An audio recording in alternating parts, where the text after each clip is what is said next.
Good evening and welcome to another edition of Percussionistics, episode number 9, as always, with the doctor. Almost called you the professor, with the doctor, Glenn Jones. Doctor, how are you? Fantastic, tip top, excited to be here. And the wonderful Robin Gilbert. Robin, how are you this evening? I am doing great. So happy to be here as well. Fantastic. I'm Colin Bossler, as always, and we changed it up a little bit. Doctor, this was your concept, and I like it. I like that you had an opportunity to think. For the audience, the Glenn basically said, we should be talking even more about drumming. And I was like, well, that's kind of what we've been doing for, the last 8 episodes. He said, no, I want more. I want to talk even more about the process. And so, Doctor, why don't you tell us tonight's topic? I think you're going to talk about songs and how you learn them, correct? Yeah, so I was inspired by Robin.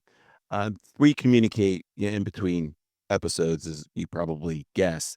And Robin mentioned that she played 16 gigs so far in July, and July's not even over. Crazy. It's a Crazy. and so she's in like 13 gillion bands. I'm in two. And I know I struggle sometimes with trying to keep up with both of them. I do work full time and then we get different songs thrown at us at different times. So I wanted to ask Robin, how does she go about learning songs quickly and share the way that I go about it, and then even do something a little bit different? We'd love some feedback from the listeners. What are your tips for learning songs quickly? But so first, Robin, how do you learn songs quickly? Well, first let me clarify. Actually, 15 of the 16 gigs were with my duo. The duo just happens to be very busy. Knock on wood, we've been having a great summer. And one of the gigs was a fill-in gig. Um, so the duo, I have more time. We can, if we have a song that we want to learn, we have no hurry necessarily to learn it, but with the fill-in job I did, I had a short period of time.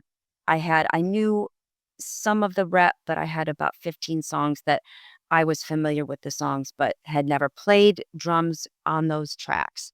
And so typically what I will do is listen to the ones that sound more difficult. I'm going to have to put more time and energy learning those songs. And my first approach is to listen to the song over and over and over and get so familiar with the song as a whole, not just the drum part. I want to know where everybody's fitting in, how the drums play into the song. Are they really heavily pounding it? Are they driving it? Or are they just sort of, uh, kind of coasting back there? Uh, where are the breaks? How is just every element as a whole. So once I'm really familiar with the song, it's also going to depend on if I'm singing. If I'm singing, it throws a whole other monkey wrench into everything. So I don't really read music, and I have a very hard time learning that way. So I will go online and I will look for any kind of drum tutorial to figure out the drum parts of that song. There's some really great uh, resources out there to do that, where they will explain and play along the drum parts simply. Sometimes they will have the charts as well, but I'm so visual and I need to see what they're doing and have them explain to me how those parts are. I think typically they're pretty good about being fairly accurate. I am really lacking in a lot of skill, and so my drumming style is really based on in the pocket timing, especially if I'm singing. Like I said, it throws a whole other wrench. So if I'm not singing a song, I can learn the parts with those tutorials to the best of my skill and get the breaks, get everything where I'm going to be able to jump in with that band and know that they will not have to worry about where the breaks are. Where is it chorus? Is it turnaround, verse? the dynamics of the song, hugely important. Is it gonna break down? Is it gonna build? All of those things are really, really important. So, um, that's how I would learn the drum track. If I'm singing, I have to chart out all of the lyrics and actually insert where if a line is ending, do I have 2 and a 3 and a 4 before I begin the next line? So my chart is very it's a big diagram of a lot of numbers. I have to use numbers um to count when I'm coming in next because it will completely throw me off if I don't know exactly where I am in the measure singing, and if the voice is coming in after the one or where it's coming in, it's a little bit more complicated for me to do that. Often, unfortunately, I will have to modify the drum part to be able to sing it and play. If I'm singing a line like uh, the song Valerie, Amy Winehouse, really tricky drum part, tricky kick drum.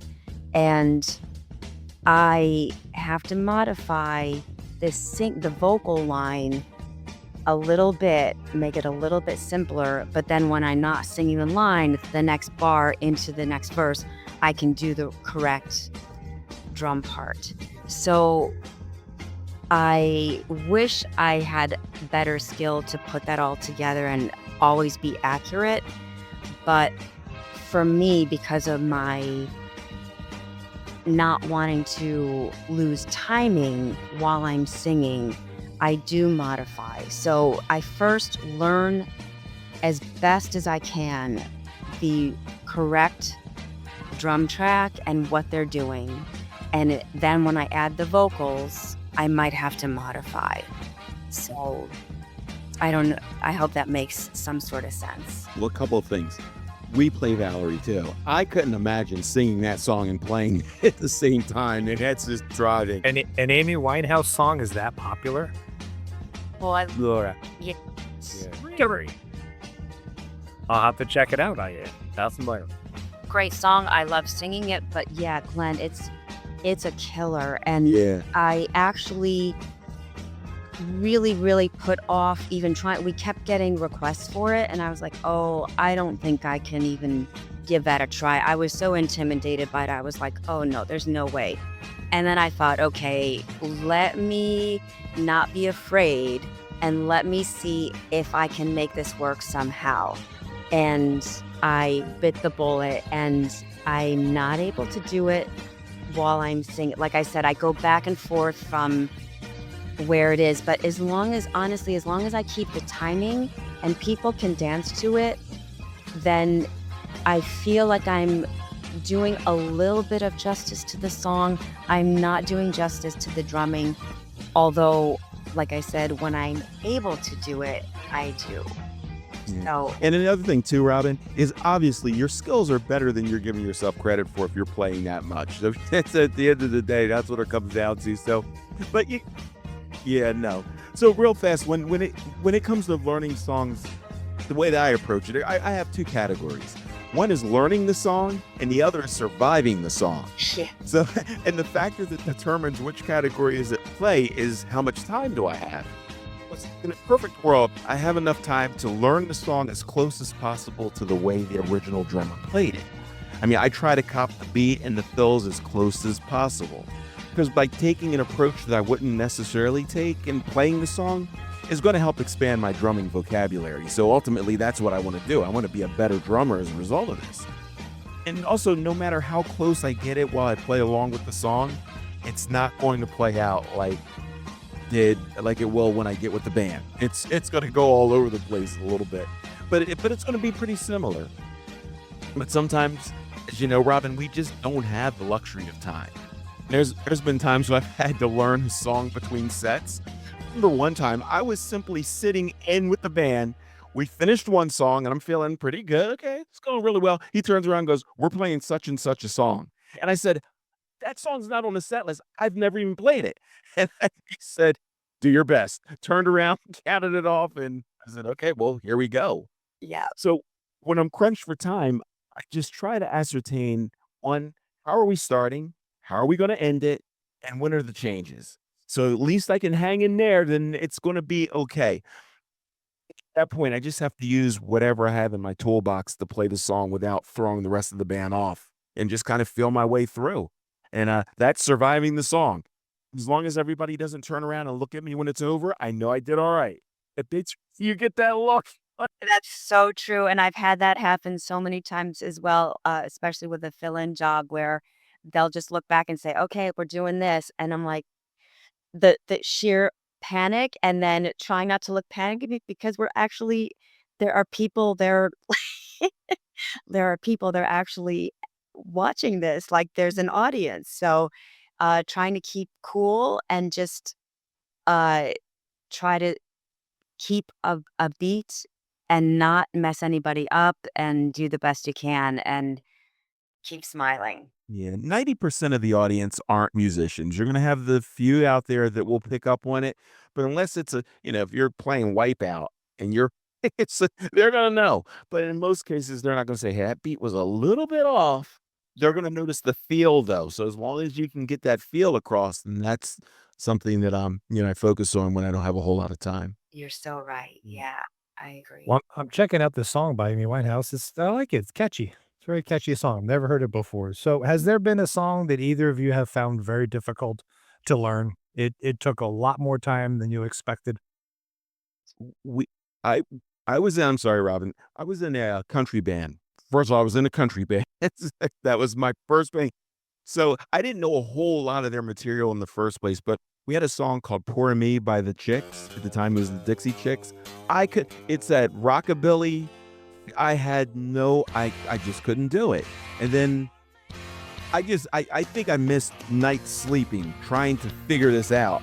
And then finally, once I got wait a minute, it's kind of a shuffle, and then I got it. So next time we played it, it was like Robert Johnson at the Crossroads. Like, Glenn, how'd you learn how to do that? Because I'm sleeping. I sold my soul. That's how I did this, right?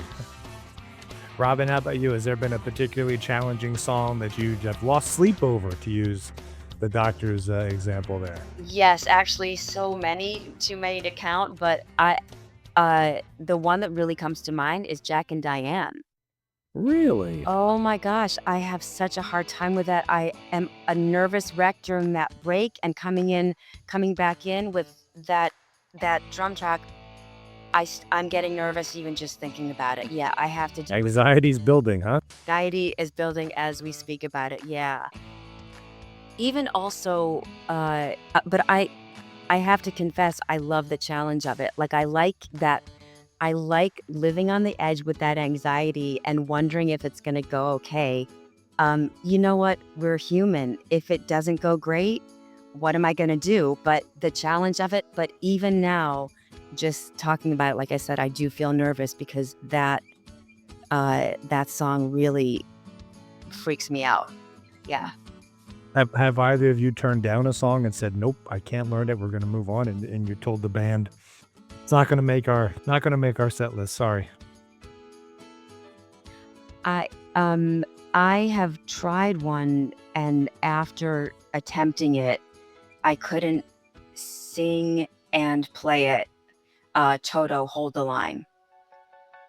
That those Interesting. 16 the There's your boy Jeff Porcaro, huh? Oh, yes, yeah. and I love playing that song. I love playing it, but I was asked to play and sing it. And I did not have the stamina. I couldn't play that 12/8 and sing it. I'm stuttering just talking about it. Anxiety showed up for that one too, huh? I really gave it a shot. I thought maybe even if we slow it down a little, but you need to do the song like it's supposed to be.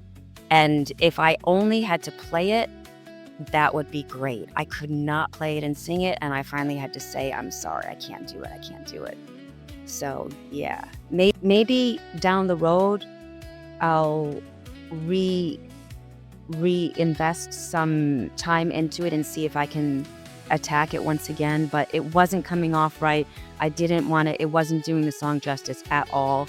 I had to either just sing it or just play it, and that's not an option in a duo. Right. Yeah.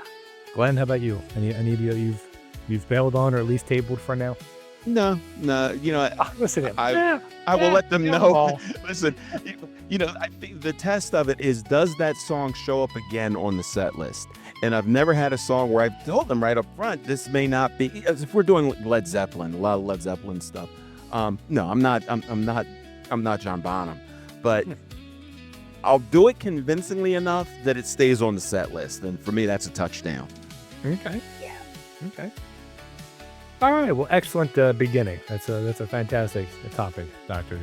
I'm looking forward to the next one. Yeah. But we weren't talking only tonight about how to learn a song. We were talking about the topic of the evening, and that is introductory pieces to songs, right? Drumming that begins a song and catches you when you first come in. So I'm glad, again, I think that was yours. Love the fact that you keep feeding us these fantastic ideas. Tell me what your thought process was there. Why is this something we wanted to talk about tonight? Well, that's interesting. I don't Thanks. know if there was like one. I shoot for interesting. I think, Colin, this was birthed from when we first got together and started talking about doing this, and it's on the list somewhere on there. And I think one thing that kind of got me going in that direction was I read an article of the most air drummed songs ever. And most of those songs were songs that had an intro or a drum break. And of course, the most popular song was In the Air Tonight. Right. And so that kind of rekindled my memory that, hey, wait a minute, we have something like that on our list. Okay. Yeah. Awesome. To me, when I was looking at these, listen, I'm a guitar guy. That's what hooked me into metal. That's what I listen to. Drums catch me, but guitars, they hook me, right? It's something. So when I was thinking about this, I thought about which songs do the drums pick it up early for me and the ones that bring me in. It was an interesting experiment for sure. Robin, how did you approach making your list for tonight when it came to drum intros? Well, it's funny because we had already talked about in previous episodes a lot of my favorite drum intros. American Band, 50 Ways to Leave Your Lover, rock and roll. So I didn't want to go with any of those, but they kind of came to me serendipitously as I was driving. Um, they were just recognizable intros and I think an intro, if it's going to make an impact, you can actually recognize the song from that intro. So my picks kind of came from that. Even my honorable mention, which I don't know if I'll be allowed to talk about. Didn't want to leave out my little Aerosmith. But I saw that. That was such a Glenn move. I'm gonna give you 3, but by the way, here's the 4th because you didn't ask for it, but I'm giving it to you. yeah. So yeah, I just happened to be driving and heard uh over the time that we were, making our picks, several different songs, and I ended up with these. I did have one, and I did a last minute change actually, for one of my picks, but yeah, just something that was recognizable and uh, you would maybe always know what song was coming from that drum intro. It was such an impactful intro that was the case. I thought that was an interesting thing. So that's kind of how my thought process was. Nice. All right. Well, And I like the way you said that, Robin. I'm sorry, because I think there's so many intros and drum breaks that we could choose from, hundreds probably. So I like the theme that you had, where the songs that are intros that are instantly recognizable. And the theme that I went with was intros that make a statement. So, and Colin, did yes. yours go by some kind of theme, or your thought process in getting yours together? Well, yes, two things that I want to keep in mind. First is I want to introduce some new songs. As Robin pointed out, And it's not repetition by choice, but some of the things we've talked about have been repetitious in the songs that we've selected. There's been some things that have happened, more than once or twice. So I really wanted to just get some fresh songs, some fresh bands to talk about, because some of the bands that are coming up there's a couple that are, especially one is a particular favorite of mine.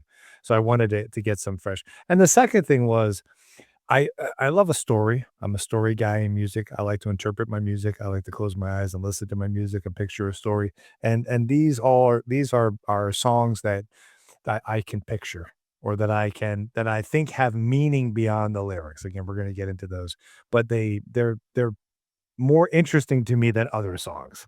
Some of them, like for example, Painkiller. Real quick to shout back to one of our early episodes. Painkiller is an amazing drum intro song, but it's a relatively straightforward song. It doesn't necessarily get too creative. He's the painkiller. I get it. Like that is there's a kind of the thing. So when we're doing this, I'm like, well, that one's already been done. So check, I can't have that. Like Robin said, I already did this one. I did Wipeout last week or whatever. So I wanted to do something different, but again, I was looking for things that have a little more meaning. So I will share those. But I think this week, Doctor, you should go first. I think we had Robin go first last time. Robin, would you agree? We should have and by the way, I'm doing this for 2 reasons. 1, it's respectful, and 2, that means you're not the last one to go, sir. So either Robin or I'll probably go last, can have the stage last. Because what I've noticed lately is we can have an amazing, amazing show, but we gotta put that 5-minute pocket for the soliloquy of Dr. Jones at the end of every episode, which I have come to really love. But I wanna kinda see if maybe, you can do your stuff, and then I'll have the last word.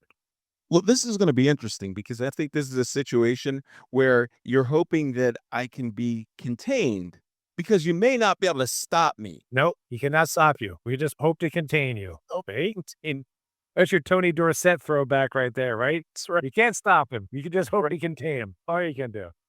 Doctor, the floor is yours, All right. my friend. Let him So, have it. thank you, sir and ma'am.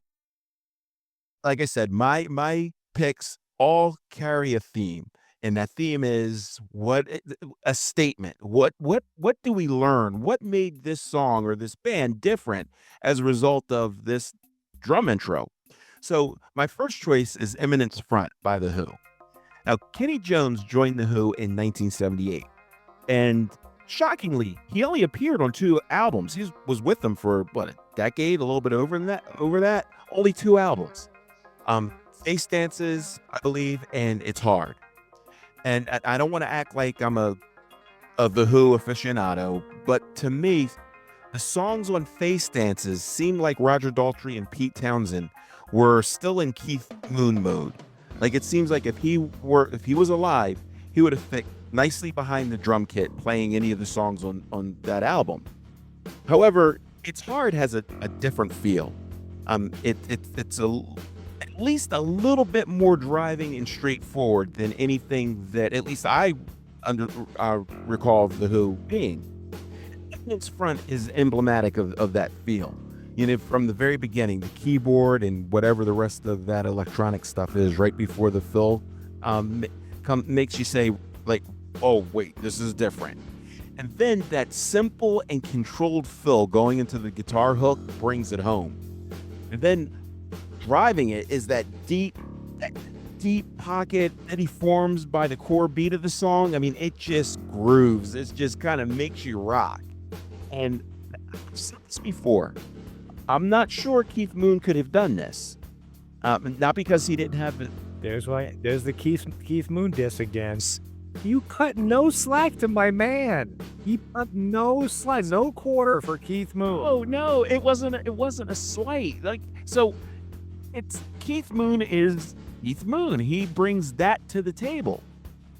The ability to groove is a talent that not every drummer has.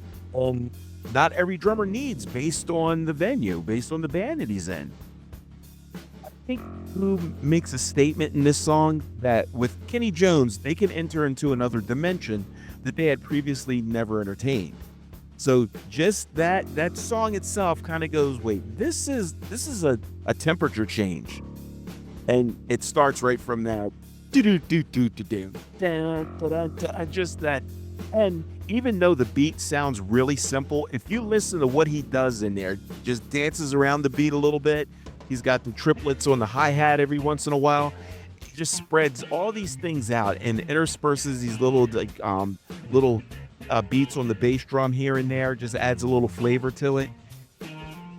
That's my pick, my first pick, Eminence Front Fight. It's a groovy tune. I like the Yeah. word you. It's a when this came out, it certainly was not your typical Who. I remember Right. listening to it and I was like, oh, I don't know. And I honestly, I still to this day, I don't jump up and down when it comes on. I'm not like, yay. But there's another part of me that doesn't turn it off though either. I'm like, all right. Just kind of calms me down and I go, well, I guess I'll have to just hang with it. And then I tap my foot the entire time. Yeah. Robin, how about you? Oh, I'm sorry, how long the intro is before Oh, Pete very. Townsend starts singing. It's for you to enjoy that groove. Yeah. Yeah. Okay. Robin, what do you think about the first pick? Yeah, it's so cool. It really hooks you right away. And it drives the whole way through without being in your face. I love the way it just kind of, I guess that's the best way I can explain it. Drives through, but it's not in your face. I like that it has that, uh, um, grip. I feel it grips you, kind of like what you were saying, Colin. You don't turn it off. It's not splashy, anything like that, but it just grabs you. At least for me, it grabbed me and grabs me and holds me all the way through. And there's a lot of, even though he's doing some really cool things, there's a really quiet restraint to it. And that's what I like about it. It's driving, but it's restrained, and it just keeps you going all the way through the song. I love it. Very, very cool. See, Robin, you nailed it. Untypical of The Who. Atypical. I'm making up words again. That's it. That's your thing, Robin. That's okay. That's right. But Robin, you nailed it right there. Restraint. Restraint. And that's what Keith Moon was known not to have. It works for him. That was his brain. It would have been very hard for Keith Moon to play this, I feel, because of that restraint. That was a very key in my thinking as I was listening to this song. How do you feel about that feedback, Colin? Well, since Robin said it, I agree with her. But I do agree with you guys both, though, because it wasn't a slight against Keith. It was basically the comment wasn't that he doesn't have a skill. It's he's not designed to be this methodical and rhythmic in his approach, and his steadiness is really not where he lived. And I get that. Style, yeah. And his style is unique to him, and it's unbelievable. But yeah, I would have to say that this isn't really his style. Oh, restraint's a good word. I like that. So we're off and running. Good first pick there, Doctor. Thank you, sir. Robin, how about you? Where are you taking us? So my first pick was Cheap Trick. I Want You to Want Me. And I thought, well, it starts with them, saying the words, I want you to want me. So the drum intro kind of has to say, well, okay. So the drum intro to me kind of is like, well, I'm kind of fun. I'm kind of steady. I have a little bit of a swagger, and I want you to want me. And that's kind of how that intro feels to me. And it also, once you hear it, even if you didn't hear the words, I want you to want me, if someone came in with that intro, I would know it's that song. So that's why I picked it. Okay. Very Interesting. I've seen Cheap Trick now, I don't know, 4 or 5 times over my career with concerts. I cannot get into them. I don't like them. I don't like them live. I have a buddy that's huge into Cheap Trick. Matter of fact, we just saw it's got to be their last tour because it was not very good. But we took him as sort of a farewell. He's seen them, I don't know, 30 times. And I just don't get it. I don't get the allure. I don't get it. But this song, I get that you just said, Robin. I get, even though not everything for them, I have a couple of tracks I like. I like Dream Police, and there's a couple that I like. But this particular song, it's hard not to tap along. It's hard not to understand what the song is conveying. Right. And well, for me, and it was mainly about the intro and what it said. And I kind of, that was the main drive. I'm not a huge, I do like Cheap Trip. I'm not a huge fan, but this song and this intro, that's what spoke to me. So that's why I chose it. Glenn? Yeah. Robin, I think you nailed it with your theme, with a song that's instantly recognizable. Because if you're a semi classic rock fan, you know, as soon as you hear that intro, you know what the song is coming. And I love Bunny Carlos. It just that kind of the cigarette hanging out his mouth, just kind of sit there. And it's funny because if you listen to that beat, you see Bunny Carlos. You're like, he did that, and I'm like, yeah, man, that brought a smile on my face when I saw it. Is this, being a non-drummer, is this a simple beat? Is this considered a elementary beat? I'll It sounds like it, honestly. That's why I'm asking. For me, with my skill set, not so much because it's all 16th notes, but there's a little bit of a swing to it. So it's not played really straight. And the accents and the taps, it's very hard to do an accent, at least for me, I'll speak for myself, to do a hard accent and keep the stick low to the drum to get the quiet taps. So for me, I actually I did have to play this once and I had to modify. It was a little bit difficult for me to get without losing the timing. So for me, not super easy. Glenn, might become very easy to you. I think that no, I don't think it's because you're right. There's a lot of nuances in there, the ghost notes that he's using. I would say though, um, I I wouldn't necessarily say that it's difficult. I would say that it's creative. And, especially that song, 'cause it's not like he does that in the song. That's just the intro. So for him to formulate that as an intro to a song that's gonna deviate from that beat through the body of it, I think that's pretty clever. Yeah. Okay. I was just wondering because, again, it just to Glenn's point, we've all heard this throughout our entire lives. So this is one of those songs I don't need to listen to anymore. When this comes on, I'm just like, "Next." Um, so I was wondering how simple it was. Was I really Well, yes, are or you hating on Bunny Carlos? No, I'm hating on Cheap Trick. I I'm sure if Bunny and I met each other, we could hang out and have a beer and, chat all night, but I'm telling you, I don't get the allure of Cheap Trick. I've tried, and I'm just like, I don't know, guys. I don't see it. But listen, not every I have a few bands. There's not many. I mean, I've got a list, of 1,000 that I love, and I've got, 2 or 3 that I'm like, "Yeah, I don't know. Not the biggest fan." That's one of them. But for me, like, again, back to the theme of the intro, that was why I went with the pick. And actually, I did have a different pick for almost the entire time. I had picked, um, a Blondie song because I love Clem Burke. It was, "Dreaming." That was my pick, and then I heard, "I Want You to Want Me," and I was like, "Oh, this intro, yeah, this kind of fits with my theme a little bit better." Yeah. Yeah, I get it.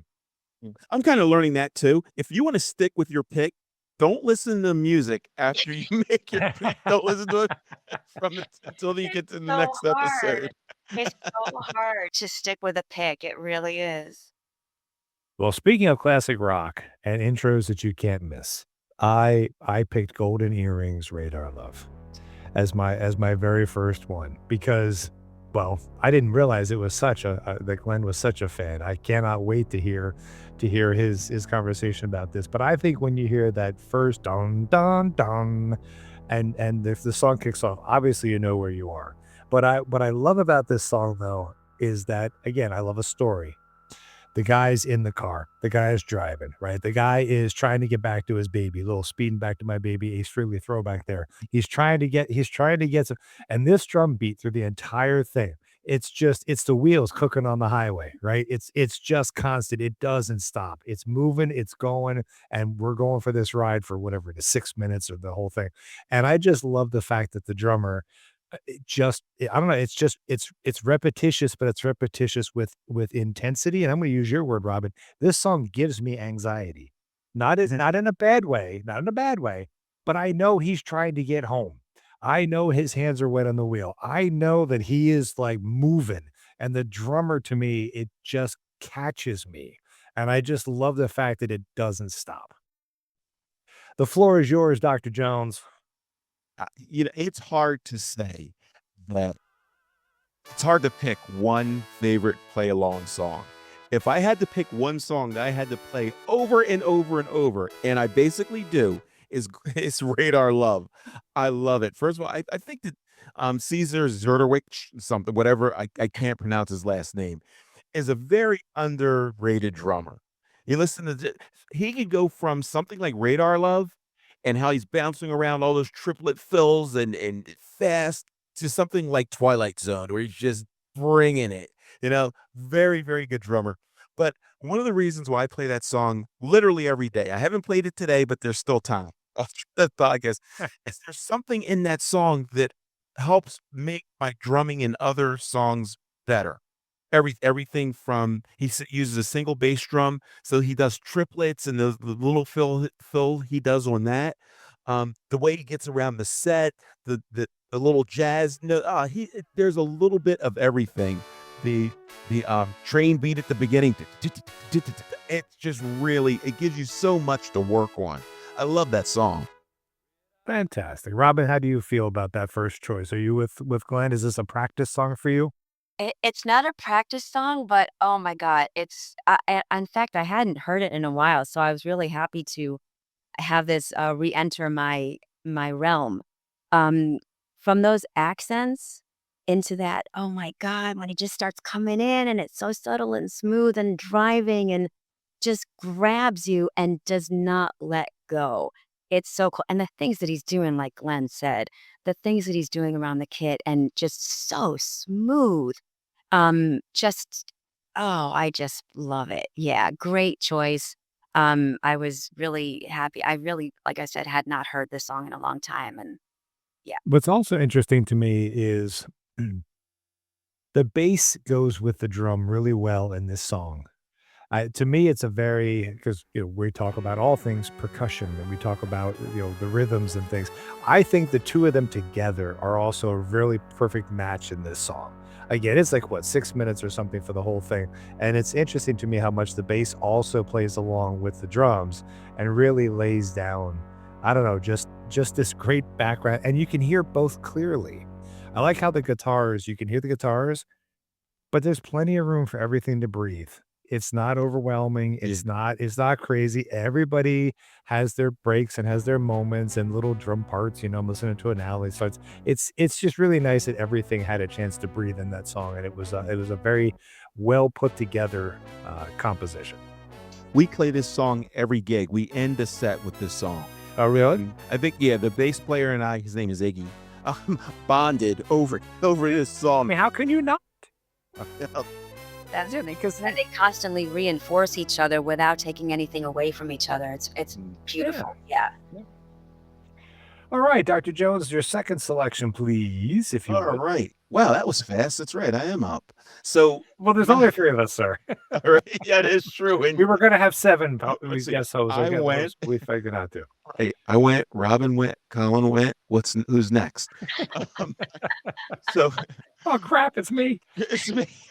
So my next choice was "Creatures of the Night" by Kiss. Now it was originally "I Love It Loud," but as I started working on thinking about why I'm picking "I Love It Loud," it just became more clear to me that it's actually "Creatures of the Night" because "Creatures of the Night" is the title track off the "Creatures of the Night" album, right? So that was released on the heels of "The Elder," and which was the first album with Eric Carr playing drums. Now, I'll go on the record again and again, Colin. I actually like The Elder, but it's by We all no. do.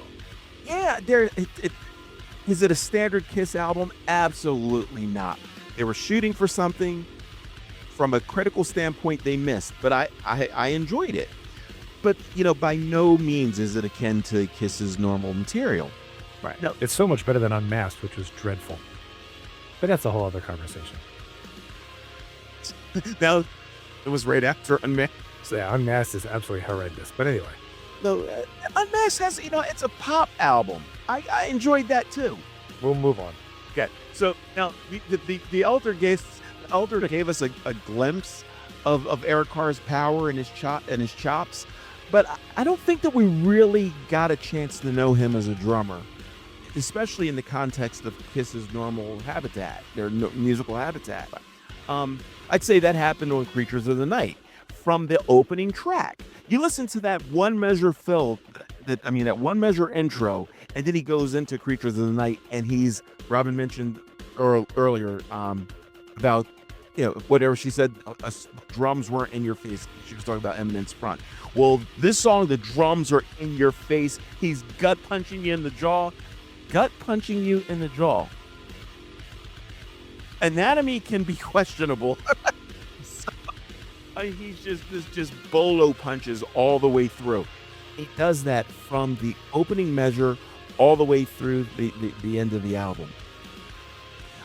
So remember, you ever watched Bull Durham? Sure, of course.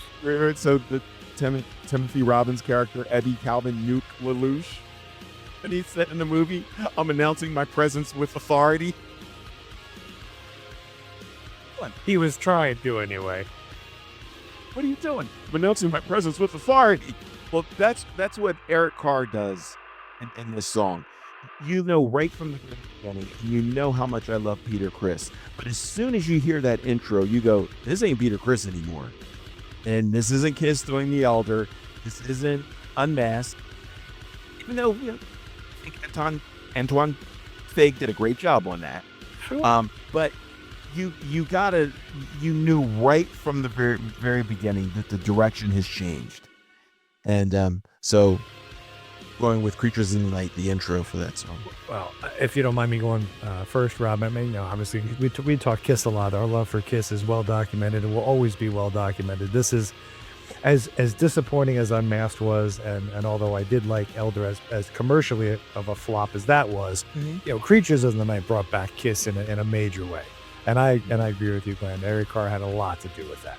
It's a lot of it. Just like with Painkiller with Priest, this song starts with an amazing beat.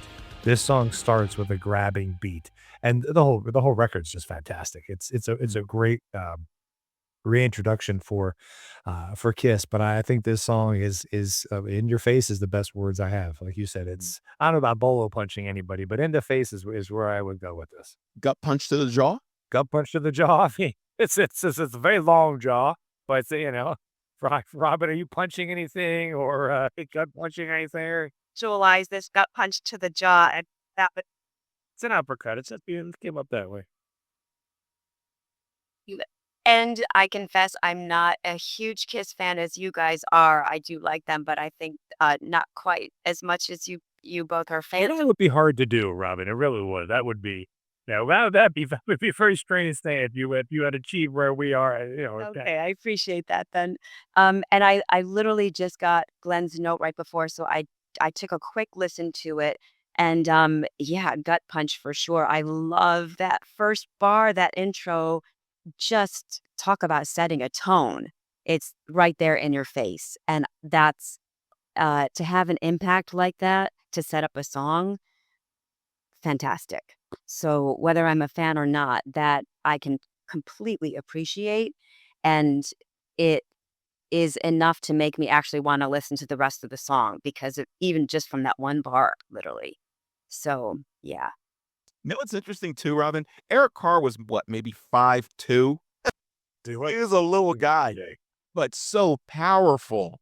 Small but mighty, right? Yeah. Yeah. Yeah. All right, Robin, what's your number 2? Well, my number 2 is actually a little bit gut punching as well. My A hero. lot of punching. What- Violent to- podcast all of a sudden. A gut punch to what part of the body, Robin? No, let me think about that. The jaw is already taken. That's right. My hero, the Foo Fighters. I just love this intro. If you're not a fan of the Foo Fighters, maybe it's not so like going with my theme of recognizable intros, but very impactful intro. The energy, what he's using with the toms and what the kick is doing and the open hi-hat and the flams, I just think it's an amazing intro, which kind of carries over into the song with different variations of it. And I think we had mentioned in one of our messaging sessions about Dave Grohl and his writing of this intro. And of course, Taylor Hawkins kind of brought it together. It was kind of an intro that was done in two different parts and overlaid. And Taylor Hawkins took it and melded it into one so that they could play it live. So just the high energy of this intro, it definitely feels very similar to the Kiss song for me. Just grabs you by the whatever you want to be grabbed by and takes you through. I need an anatomy lesson, people will say.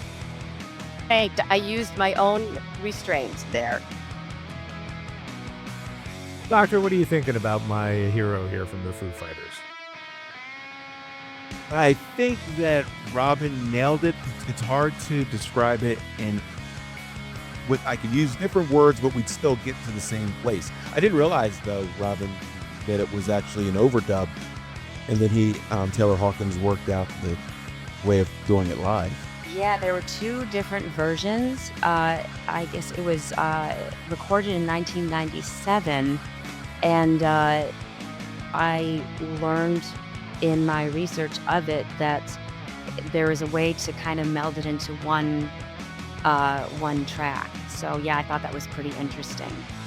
So it wasn't overdubbed. It was just Taylor Hawkins just took what he did, what Dave Grohl did, and just Exactly. I'm more sorry. like him. Yeah, Okay. I misspoke. Yes, that's exactly. I'm struggling with it a little bit. I'm not gonna lie. As I listen to it, the only thing is that, and I'm not at all disparaging Taylor whatsoever, may he rest in peace. The song doesn't ever really settle in, which kind of throws my listening off a little bit. Like you're wearing your Nirvana shirt, and I had the same issue with Nirvana. It was clean. Didn't you want? It tied into the Dave Grohl thing. So when Nirvana was huge, and we were all inundated with Nirvana, all day ad nauseum. I liked some of their songs a lot, but I found myself I found myself really attracted to the songs that were musically more followable. Now we're making up followable. If I could follow the concept of the song or the structure, I found it more pleasing to my ear. If I found it less of a regular composition, I found it a little noisy. And this song is kind of a little noisy to me. Because Taylor's, as I'm listening to it, he's really doing a lot of over-the-top cymbal use and a lot of it's constantly da-da-da, da-da-da, da-da-da. And it doesn't really hit a moment where it kind of settles and then has the crescendos. It's like crescendo for 3.5 minutes long. And I guess if I was a drummer, I'd be more inclined to say, yeah, you go. As a listener, I'm kind of like, can we just kind of have it settle into the rhythm that I can listen to it and then crescendo? Does that make sense, Robin? Am I? You actually, and what you dislike about it is what I love about it. I'm not such an in your face type of listener. I do love melody, I love harmony, I love all that kind of stuff. But there's something about the energy of this song, and perhaps it is coming from a drummer standpoint. I just love it. It makes me feel like powerful.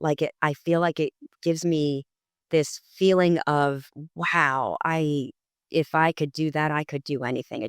There's something a strength in it that, and again, it might be as a drummer standpoint. There's an energy, it doesn't let up, and I really appreciate the stamina that takes.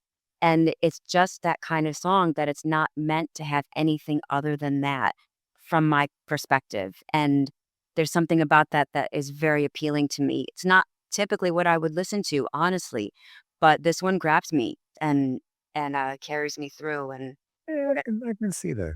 I can see that. Glenn, do you fall more on my side where we would prefer a more regular rhythm, or do you fall on Robin's side where she really likes the in your face drumming that is consistent in this song. I like more of a rhythm, that drives a little bit more, I mean, it's front and those songs. So, but, first of all, I gotta tell you, I'm enjoying this. Who's the curmudgeon tonight? Who's the one, I want you Me, to want sir. me? Me, I sir. don't Yes. know. My Yes. hero? I don't Hey, know. listen, and it sounds like I'm picking on Robin, but I'm not. Well, I guess I am, but not intentionally. No, I think this is what this is all about. I think it's That's right. That's right. It really is. Do Yes. you know who one of Dave Grohl's drumming heroes is? I'm going to say Peter Criss. No. Oh, I don't know. Oh, my list is pretty short, so you're gonna nail it some Oh, point. Tony Thompson. Tony Thompson. Of course it is. That's right. And you hear that a lot. You hear elements of Tony Thompson in Smells Like Teen Spirit. Okay. Those Okay. fills. Da-da-da-da-da. Yeah, that's a Tony Thompson thing there. But Right. yeah, just wanted to put that in there. Of course. Hey, any plug for Tony Thompson? I can't wait for the Tony Thompson expose. That'll be episode, 14 or 15 probably at some point. All right. To stay on track, my number two is Don't Bring Me Down by ELO. And I picked this for several reasons. One, because the drum intro is awesome. I was a huge ELO fan in the 70s. Now, I was young. I grew up in the era of Styx and Kansas and ELO, a lot of psychedelic, a lot of storytelling rock, again, a lot of songs about different things. When Don't Bring Me Down hit, at least for my age group, and it was a huge radio hit. And ELO had other, what's the word, AM radio, I guess, hits that you could say. But Don't Bring Me Down was an FM radio hit. Like that thing, I don't know if you guys remember, but it was everywhere. It's just a great groovy song, a great groove. And I love the fact that it was such a big hit for them, and the drums never stop. It just, once it starts, for that 3 minutes, 30 seconds, whatever it is, it just doesn't stop. It keeps going over. And again, it's a little bit of a story-esque thing, I guess. It's kind of he seems angry a little bit in this song. He seems a little annoyed, with people. And I thought that it was really it was kind of like in my bedroom. I had all the records, and again, I was really into them, but my friends and the general public just kind of knew some of the Do You Want My Love kind of, again, AM radio sort of, sort of not really widespread hits. And when this one landed, I was just really impressed that they had such a song. And again, I think from a drum standpoint, it's a really driving rhythm. What say you two? Who wants to go first? I'll jump in. Is that okay, Glenn? Absolutely. Yeah, it's so funny. You know how some songs just bring you to a time in your life, and this kind of has that feeling for me. I so love this beat, and I love that it is kind of angry, and I love that he's saying, "Don't bring me down," and like really another gut punch, like really, really don't bring me down. Doesn't he? Yeah, he says like he's throwing a line, like Telling you, do not bring me down, and I'm gonna play the crap out of these drums and get that message across. And it's so melodic, like don't bring me down. Like it's, the voices are high and the drums are kicking butt throughout and not letting up. So I love that. I'm going to make up a dichotomy. I'm so sorry. My English, I used to be able to speak the English language. you're doing a fine job, Rob. A dichotomy, I think, of the don't bring me down, what that, please don't bring me down. And the drums just knocking it right in your gut. Again, a gut thing. Lots of guts. A lot of Guts tonight. Violent show. Violent show. So I love that. I think it's a great choice. And yeah, and it sets the tone right away from the intro. It doesn't change through all. That's what you're going to get for those. And actually another one that as soon as you hear it, you know what that song is. It's completely recognizable. I love that. It's a great intro and carries through. Yeah. Wonderful. Doctor? Well, Robin, you started tonight's episode with using the word serendipity. So, I mean, it was already too highbrow for me. You lost me at that moment, so your vocabulary is fine. So, Colin, you asked if the the intro to "I Want You to Love Me" if that was complicated or complex. If it was easy, it sounded easy. This sounds easy as well. It really does. But you know what? Sometimes easy is the best approach. I don't know if it comes easier than now. There's a certain feel to this song. I don't want to underestimate it. But like Billie Jean, boom, bop, boom. But Indigo Chancellor just lays it down nicely, but it's not a complicated beat. Neither is this one. But even it's one of those songs like Robin's List. As soon as you hear that boom, bop, boom, boom, bop, you know what's coming next. Down, down, down, down. And yeah, so it's a good choice. Nice, thank you. Mhm. And I just realized you're wearing a Percussionistics t-shirt that Robin and I don't have. So I'm just gonna put it out there. I'm a little yeah, see, Robin, I'm a little jealous. Just well, I didn't get any swag like that, but It was a prototype, Robin. My son gifted me this for Christmas. It was a one-off. He said, "If you guys like them," and then that's where it ended. Oh, hey, Shane, we It's only like them. 5 months till Christmas, so That's right. Shane, if What you're do I listening to do? this, we like them. It's on record. all right, circling back around to wrap up with our last three. So, Doctor, your third, please. So this is going to surprise you, and I promise, maybe the next 2 episodes I won't mention this drummer, but I'm on a quest of indoctrinating Colin to the Tony Thompson bandwagon. I want him to recognize Tony as one of the greatest rock drummers ever. So now, my choice is "Some Like It Hot." Well, this song, by the way, I know this very well. The whole Power Station album I know quite well. It's a phenomenal album. Now, It what's is. great about this song was that when Anthony and John Taylor approached Tony Thompson about doing this, they said the first thing they want to do is introduce Tony Thompson to the world as a rock drummer, because he was already known as a disco drummer, an R&B drummer, primarily though disco with Chic. So they said, "What's the best way to do this? Let's start off with a drum solo." Boom, bop, boom, bop, Yeah. boom, boom, bop. You know that as soon as you hear it, you know what's coming. The rest of the song, I got to keep the theme going. It's a gut punch. He's just a lot of fills and dancing on the hi-hat, and the same fill that you hear a lot in "Smells Like Teen Spirit" that I mentioned earlier. He's doing all throughout that song. It's truly a statement song and a very recognizable intro. And It is. we decided as a band today that we are going to do this song. Yes. Oh, I Oh, that's can't like, wait. oh my God, yeah, you're gonna be just so giddy beyond belief that you get to do this. Now, let me ask you this question, sir. Can you play this like Tony? I've been playing this song since I was 18 years old. No, I can't play it like Tony, but I can play it well. Okay. All right. I look forward to seeing you do that live song. I gotta get your gig schedules. We need to figure out some way of rallying the troops here and figuring out how to see you guys perform. But just for the record, real quick, before I talk about this, "Murderous" is the song that I love on this right. Dude, that gets cranked in my car constantly.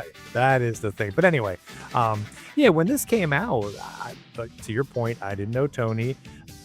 I certainly learned quickly the talent of this particular group. Now, this is a super group, Yes. correct? Who are all the members? Robert Palmer, I know. Yeah. Right. Andy Taylor Andy Taylor from Duran Duran. and Johnny Taylor, both from Duran Duran. Okay. All right. So And Tony. Tony. Okay. Yeah. All right.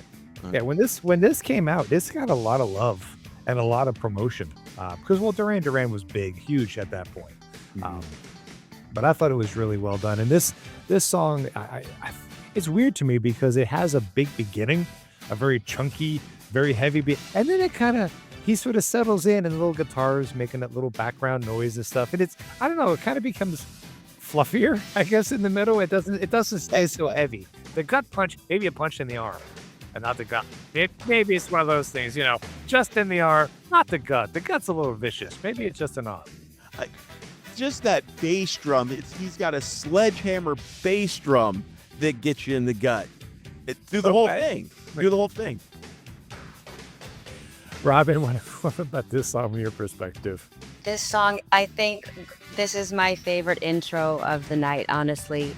It's like it even seems kind of separate from the song. Like the impact that it has, the mood that it sets, it's a little bit it's almost robotic It's funky, it's a little angry, it's very intense. It gave me all of these different feelings just listening to what he was doing with that intro. It was incredible. And then it kind of just goes into this song, still intense, but not like that intro. It's so powerful.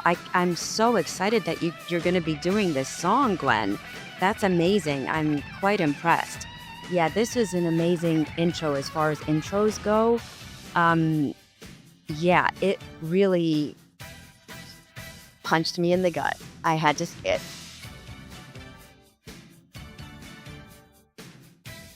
Robin, your last one, please. So my last one, it's funny because Colin, we both chose the same band. I was not sure if I should change mine when I saw your pick, but I really like this intro. Kind of still goes with my theme of recognizable songs from the intro. Sunday, Bloody Sunday, U2, Larry Mullen Jr.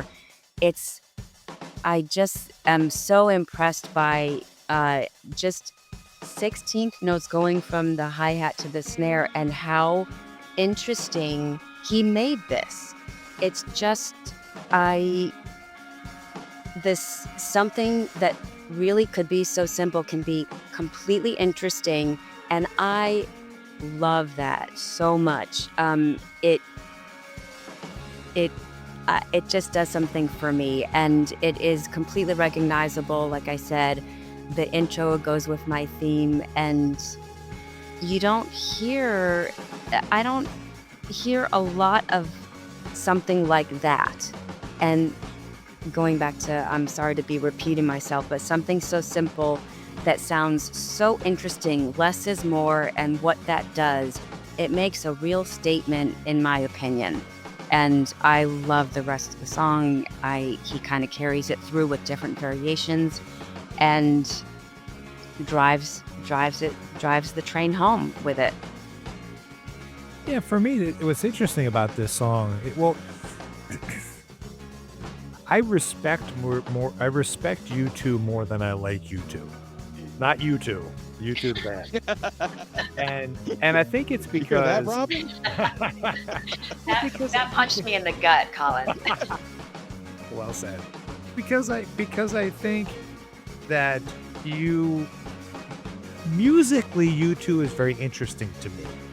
I don't find all of their songs really ones I need to hear, but when I do hear it, like right now I'm listening to this song, there's so much going on in their songs. It's very interesting to me. Musically, there's a I don't know. There's a depth to it that's kind of neat. And I hear the drumming in this song, and I agree with you. There's a lot he's doing to keep the rhythm of the song, but it's, again, just like with Radar Love, everything's breathing on its own, and it really doesn't get in the way of each other. And he's very prominent in what he's doing in the background, especially on the hi-hat.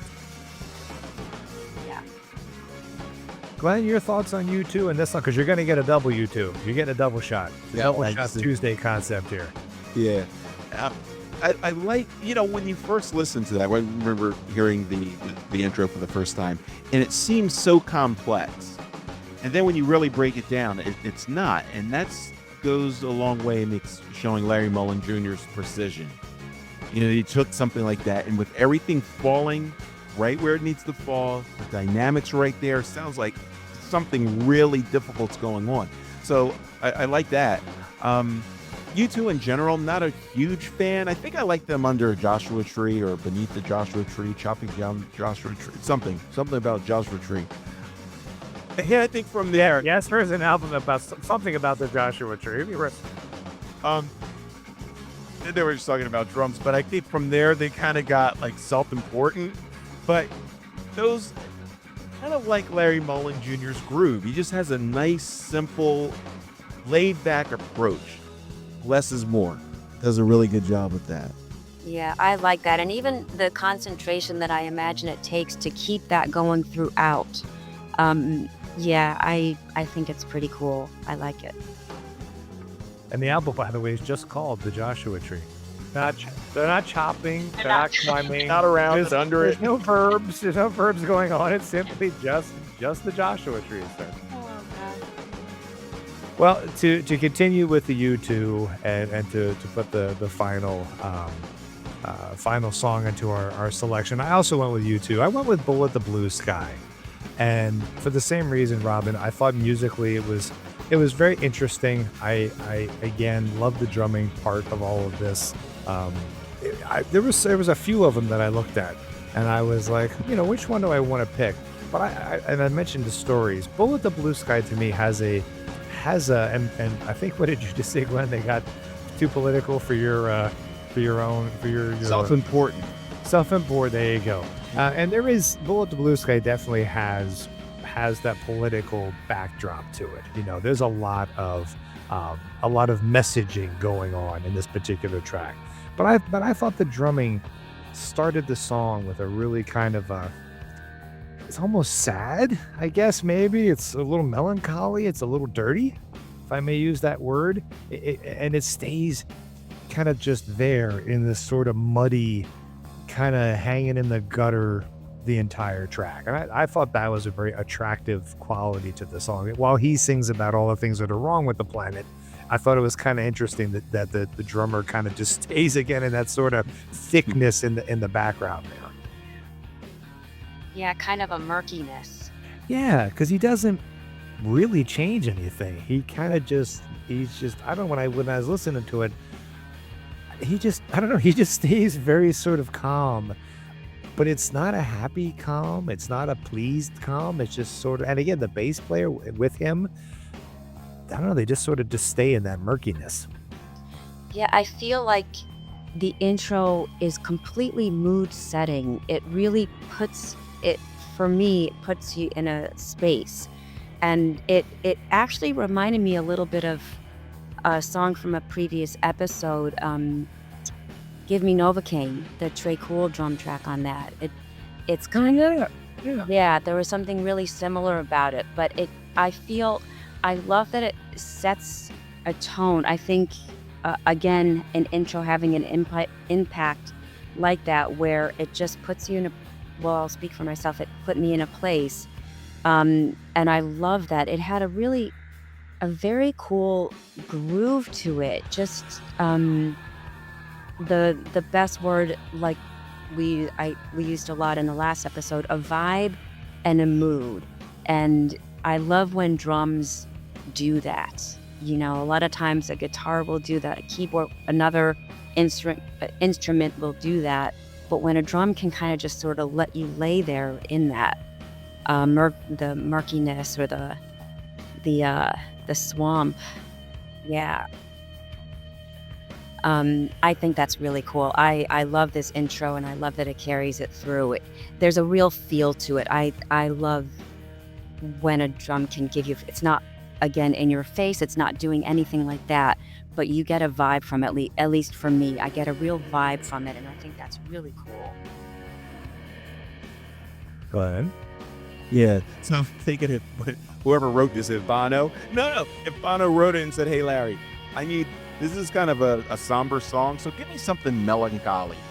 You're, okay, that's it. That'll work. Oh, so yeah.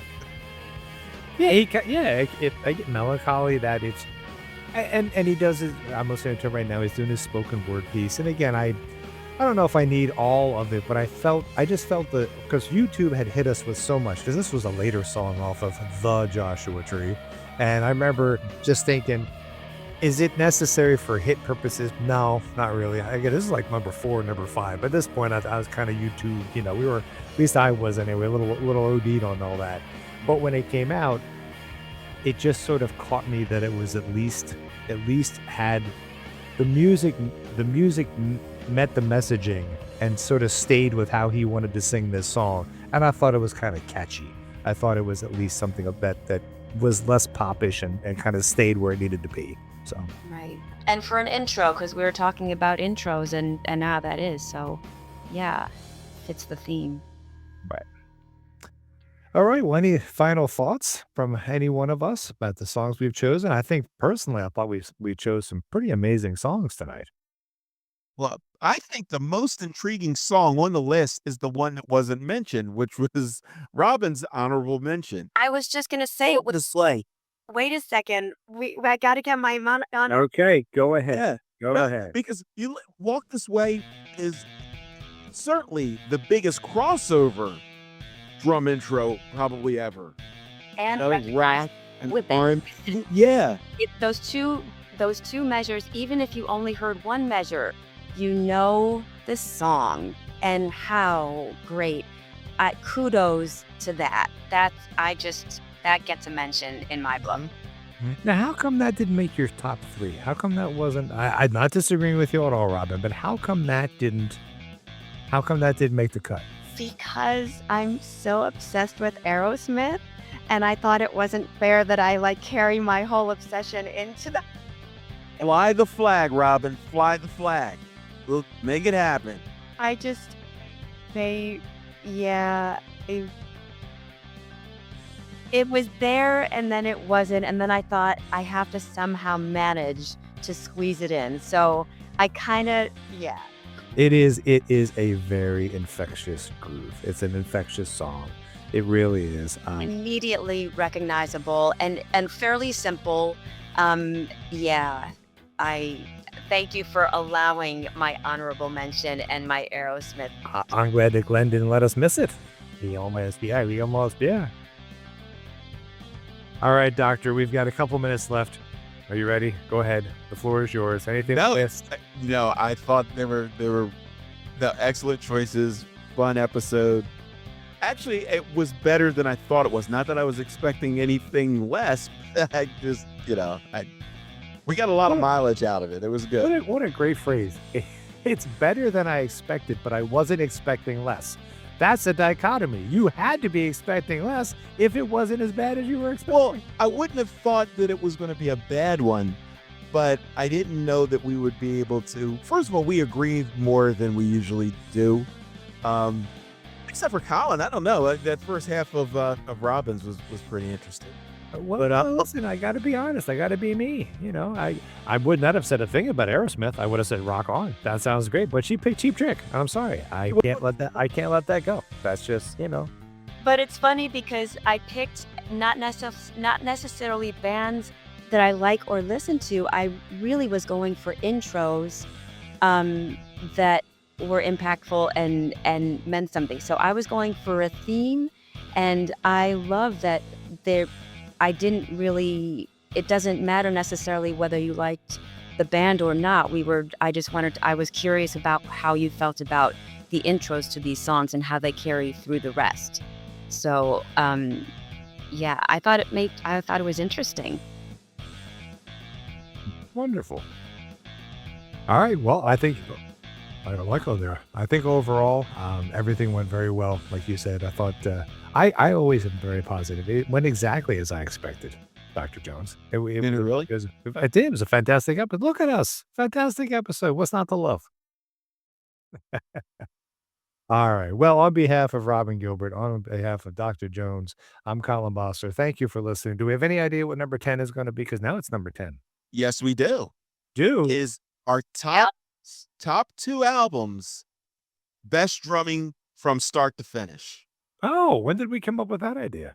That was he thought about doing it tonight. Then we decided that this was too great of a theme to kick down the road. So we're going to do it tonight. I'm glad you guys have those wonderful memories. That's fantastic. Okay, so join us for number 10, where we're going to pick each 2 albums, and it has fantastic drumming from start to finish. And also, drummers out there, share with us how you prepare for songs, how you learn songs. So if you want to go to our website and do that, that'll be great. And maybe the professor will read a few off next week or next episode. I don't think we have a website, sir. I think we have social media. Okay, social media. I'm an old. I don't think we have percussionistics.com yet. I don't think that's been arranged. If you can pick up your phone that's mounted to your wall and give us a call. Send us a telegram. I applaud you trying. I applaud you trying. Your heart's in the right place, sir. For somebody who doesn't even have social media, your I heart's don't in the right that's why I don't place. know the lingo. I don't even have it. Have the Pony Express bring us your letters. Oh my god. I'm still waiting for the paper boy to throw my paper on the porch. Late. See, now who's a curmudgeon? But anyway. All right. Again, thank you all for joining us. We'll see you for episode 10. Thanks.